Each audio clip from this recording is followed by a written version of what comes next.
Assalamualaikum dan salam sejahtera. Selamat datang ke channel Suram Media. Bersama aku Kai. Macam biasa aku akan cerita pasal bola sepak tempatan. Dan untuk video kali ini aku akan recap perlawanan akhir Piala Malaysia 2021 yang menemukan pasukan JDT menentang Kuala Lumpur City. Perlawanan berlangsung di Stadium Nasional Bukit Jalil di hadapan 19,552 penonton. Dan sudah tentu juga dalam final Piala Malaysia ni seluruh rakyat Malaysia bagi support kepada Kuala Lumpur City untuk menewaskan JDT.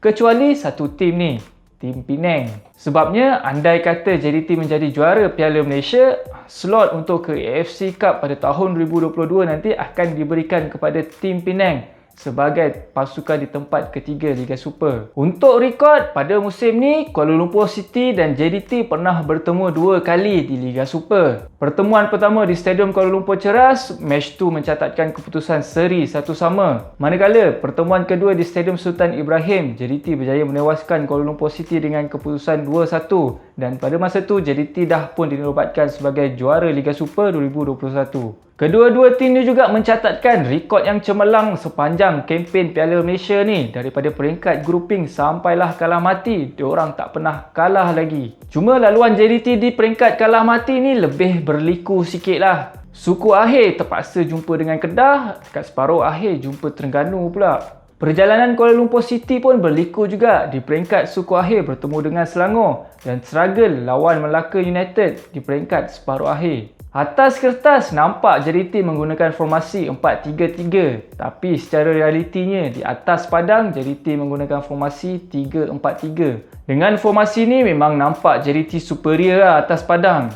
Dominasi Kuala Lumpur City, bagi intensity yang tinggi, tak bagi Kuala Lumpur City ruang langsung untuk settle down. Walaupun ada masalah kecederaan player, tapi bab player ni JDT memang A. Second choice player pun level pasukan kebangsaan. Kuala Lumpur City pula pakai formasi 4-3-3 ketika menyerang dan 5-3-2 ketika bertahan. Dan obviously sepanjang match ni Kuala Lumpur City just main defensif lah. Pakai tactical 5-3-2 ni. Serap je tekanan daripada JDT. Dalam formasi ini, 5 player bentuk defensive line, 3 player di second layer pertahanan, 2 player import, Paulo Josue dengan Romel Morales di barisan hadapan untuk standby bila Kuala Lumpur City lancarkan counter attack. Dan ternyata sistem zonal marking Boyan Hodak ni membuahkan hasil. Berjaya naturalkan serangan daripada JDT. JDT ni pula biasanya start kick off terus lancarkan serangan kepada pihak lawan. Dan biasanya sebelum minit ke-15 JDT mesti dah skor 1 gol. Cuma dalam match final Piala Malaysia ni, taktikal Kuala Lumpur City agak compact untuk JDT tembusi. Peluang terbaik JDT untuk skor gol awal masa Bergson sepak terkena tiang tu.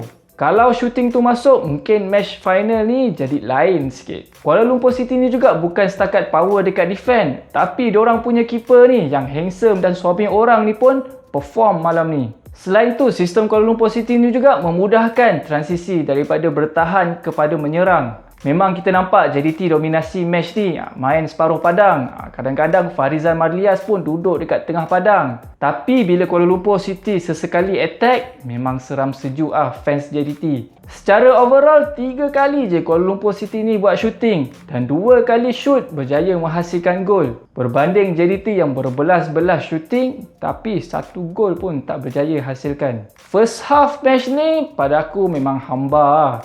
Aku ingat boleh sampai ke penentuan penalti. Masuk second half pun kedua-dua tim masih menggunakan taktikal yang sama. Cuma pada minit ke-66 Zafri Yahya berjaya mengejutkan JDT menghasilkan gol pembukaan. Tapi lepas gol tu JDT masih tenang lagi, main macam biasa, short pass, buat try untuk dapatkan gol penyamaan. Tapi bila Kuala Lumpur City dapat second gol pada minit ke-74, JDT time ni dah mula tak tentu arah.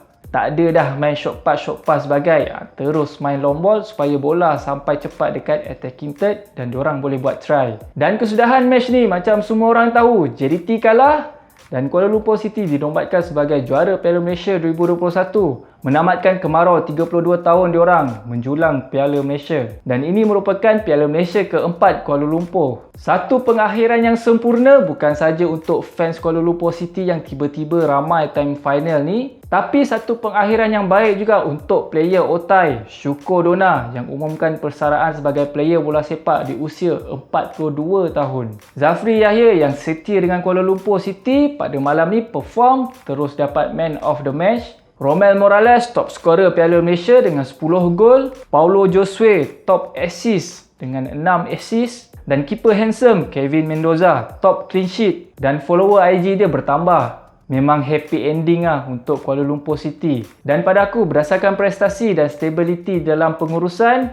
Kuala Lumpur City memang deserve lah untuk wakil Malaysia bermain di AFC Cup berbanding pasukan Penang yang sekarang tengah huru-hara. Selain itu, kemenangan Kuala Lumpur City ni juga membuktikan yang Liga Malaysia ni bukan liga kampung, bukan liga yang hanya didominasi oleh satu tim je. Kalau pengurusan okey, gaji on time, pakai taktikal yang betul, mana-mana tim pun boleh menewaskan JDT ni.